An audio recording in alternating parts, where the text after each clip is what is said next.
porque forman parte de esa tradición antiquísima. Eso es lo que un poco trato de demostrar en esa primera parte del libro. ¿Las catedrales góticas solamente? Y las góticas, evidentemente. Yo hice un estudio bastante en profundidad de esta relación hermética entre las primeras catedrales góticas del norte de Francia, generalmente alrededor de la zona de la Champaña francesa, y las estrellas de la constelación de Virgo, y a su vez esta idea de imitar estrellas la relacioné con Egipto para mi novela, para las Puertas Templarias. Sí, exacto, sí. Lo que hago aquí en este libro es recuperar la información pura y dura que me sirvió para investigar esto y ofrecerla a los lectores, porque hubo mucha gente que terminó de leer mi novela, Las Puertas Templarias, y se preguntaba cuánto había de verdad o cuánto había de imaginación mía en esa novela. Bueno, con este libro, aparte de darles mucha información y dar mucha información sobre esto, respondo a esa pregunta y respondo diciendo que imaginación más bien poca, documentación mucha. Un poco el desenlace, ¿no? Sería la imaginación en la novela.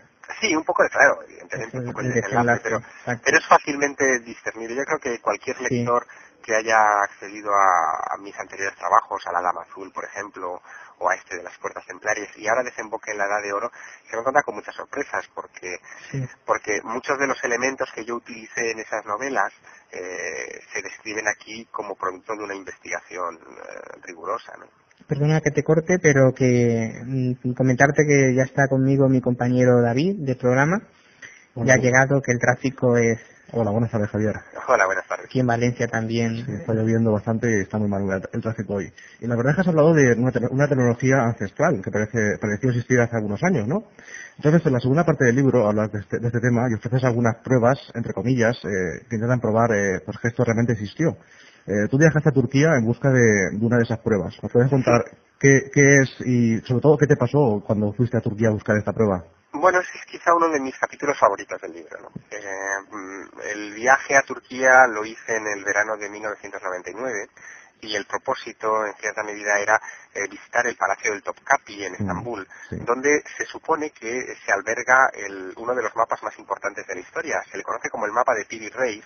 Está pintado sobre una piel de gacela y fue descubierto en 1929 en el Palacio de Topkapi, enrollado en un archivo al que nadie le había prestado atención desde hacía muchos siglos. Bueno, el caso es que al desenrollar ese mapa se encontraron con una sorpresa. El mapa había sido dibujado por este hombre que le da el nombre al mapa, Piri Reis, que es un navegante turco de esa época, y describe perfectamente no solamente la costa atlántica española, o mejor portuguesa, el cuerno de África, sino también todo lo que es Centroamérica y parte del cono suramericano con una precisión bastante correcta, ¿no?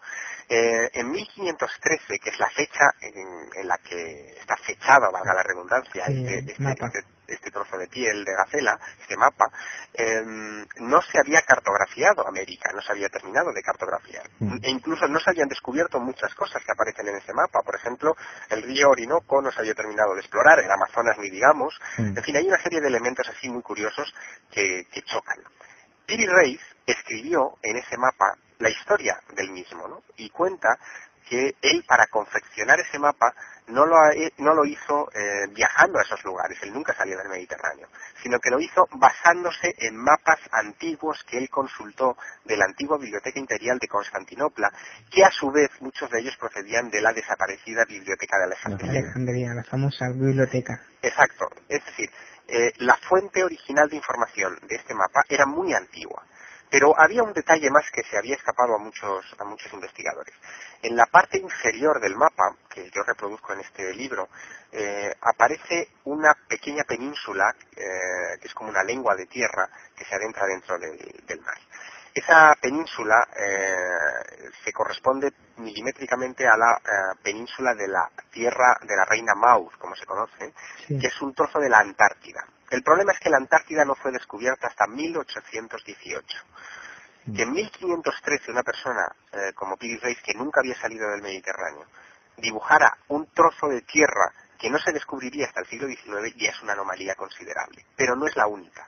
Ese trozo de tierra Hoy en día, igual que en la época de Piri Reis, en el siglo XVI, estaba cubierto de hielo, bajo una capa aproximadamente de 1 kilómetro de hielo de grosor, que es lo que cubre más o menos la Tierra. Nosotros conocemos el perfil terrestre de la Antártida gracias a nuestra tecnología de satélites, que ha permitido atravesar la capa de hielo y gracias al calor terrestre y otros mecanismos, cartografiar ese trozo de tierra. Esa tecnología evidentemente no disponía de ella Piri Reis. Por lo tanto, muy probablemente esa información respecto a la tierra de la reina Maud, Piri Reis la copió de un mapa muy antiguo, o quizás de la copia de un mapa muy antiguo, pero muy antiguo, porque la última vez que estuvo la Antártida sin hielos fue en el 9000 antes de Cristo, es decir, antes de la última glaciación. Y si hubiera alguien hace tanto tiempo que cartografiara la Antártida en esa época, significa que existía una civilización muy desarrollada en esa época capaz de cartografiar. Los mapas es un invento reciente relativamente. Y que hace 9.000 años o más, casi 11.000 años, hubiera alguien capaz de cartografiar ese trozo de tierra, pues es un enigma con mayúsculas, ¿no? Sí, actualmente parece muy sencillo, ¿no? Eso de la latitud y la longitud de un mapa, cosa que no era tan sencilla en este siglo XVI, ¿no? Quizás en un libro de Hancock, de La huella de los dioses, también un poco plantea al principio del libro lo mismo. Claro, hay una serie de grandes enigmas respecto a estos mapas, ¿no? Porque, por ejemplo, Hancock habla de otros, por ejemplo, el mapa de Oronce-Finé, que es un mapa también del siglo XVI que cartografía la Antártida, pero ya no un trocito pequeño, sino la Antártida al completo, que aparece perfectamente, y se trata de mapas que se pueden encontrar en cualquier buen libro de mapas que uno compre, mapas antiguos, ¿no? Es decir, son mapas históricos que parece mentira que no hayan llamado más la atención de los expertos, ¿no? Cuando hay una cosa tan flagrante como ella plasmada. Luego hay otro detalle, decías lo de la longitud y la latitud, ¿no? Sí. La longitud es algo que no se ha podido dominar hasta bien entrado el siglo XVIII, con el concurso de los cronógrafos, con los cronómetros, digamos, ¿no? Los relojes de precisión. Sin embargo, en muchos de estos mapas, la información cartográfica que contienen parece demostrar un dominio de la longitud, dominio que no existía en la antigüedad, porque no existían relojes de precisión, teóricamente.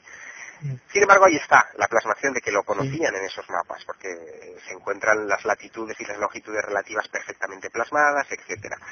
Es otro enigma a sumar a la lista. Es como si los antiguos, y por eso he titulado mi libro En busca de la edad de oro, es como si los antiguos hubieran tenido una edad de oro, donde hubieran gozado de ciertos privilegios de conocimiento, que por alguna razón en un momento determinado perdieron, desaparecieron, y eso nos hizo entrar en una noche de los tiempos de la que todavía nos estamos recuperando lentamente. Sí, lo que algunos críticos pues un poco achacan, ¿no?, al mapa de Piri Reis es algunas zonas de la costa americana, no sé si es las Bahamas o una zona por ahí, no recuerdo ahora qué. No, Bahamas no puede ser porque Bahamas está mucho más al norte. Está mucho más al norte, hay ¿no? Hay una teoría que trató de explicar este asunto de la tierra de la reina Maud, que fue formulada por Robert Schoch, que es un geólogo de la Universidad de Boston, que ha estado implicado en la investigación de civilizaciones antiguas. Yo lo cito en el libro, además, en varias ocasiones. Y Robert Schoch lo que dice es que quizá lo que hizo Piri Reis al dibujar ese mapa fue, como se le quedaba corta la piel de gacela, pues torció la parte, digamos, correspondiente de América y la hizo emerger por ese lado, ¿no? Claro. Es un poco forzada la explicación, porque por esa misma regla de 3 tendría que haber torcido las islas británicas en la parte superior del mapa para hacerlas incluir dentro de esta perspectiva, y tendría que haber torcido también la parte inferior de África, que se conocía en la época de Piri Reis, para también incluirla, porque era la ruta de navegación de los portugueses hacia la India. De la India, exacto. Claro, ¿por qué esas partes del mapa, y más importantes todavía que la americana, porque al fin y al cabo aquellas representaban navegación efectiva para la época, no fueron torcidas, entre comillas, e incluidas en el mapa? Yo creo que la explicación de Schoch no es convincente, y no lo es, primero, por esto que acabo de decir, y segundo, porque la similitud entre la reina Maud, la tierra de la reina Maud, y lo que aparece en el mapa del Piri Reis es de un 96 o 97%, es decir, es muy alto. Muy alto. Exacto, o sea que quizás algunos errores puntuales en el mapa no tapan, ¿no?, el el mapa en conjunto, No, el misterio. En absoluto. Luego hay otra cosa muy curiosa de este mapa, y es que tiene una pequeña deformación en general todo el mapa, es decir, los continentes están como ligeramente abombados, por decirlo de alguna manera. Sí. Esto se debe a un fenómeno que quien haya dibujado un mapa en su vida o quien haya estudiado cartografía conocerá perfectamente, que es el asunto de la proyección. Nosotros vivimos en una esfera, un mapa es un plano. Sí. Para proyectar algo esférico sobre un plano hay que deformarlo necesariamente, ¿no? Es decir, para que quede más o menos coherente. Y según donde coloques tú el centro en el mapa, así será la deformación. Claro. Cuando se ha estudiado la deformación del mapa del Pi Reis, se ha descubierto que el hipotético centro que se tomó para dibujar este mapa y que marca la deformación de este mapa no está contenido dentro del mismo, está fuera. Es decir, teóricamente no fue dibujado dentro de esta piel de gacela, pero corresponde teóricamente ese centro a un lugar que está encima del Cairo, en Egipto. Sí. En Egipto, sí. Es decir, que eso es curiosísimo. Es como si nos volvieran a llevar a la zona de las pirámides, como si las pirámides, como plantea Hancock o muchos otros autores, fueran una especie de mojón geodésico gigantesco de la antigüedad, que servía poco más o menos como que de centro del mundo, ¿no? Centro del mundo. Para todo tipo de cuestiones, de mediciones, de cartografía, bueno, de todo, ¿no?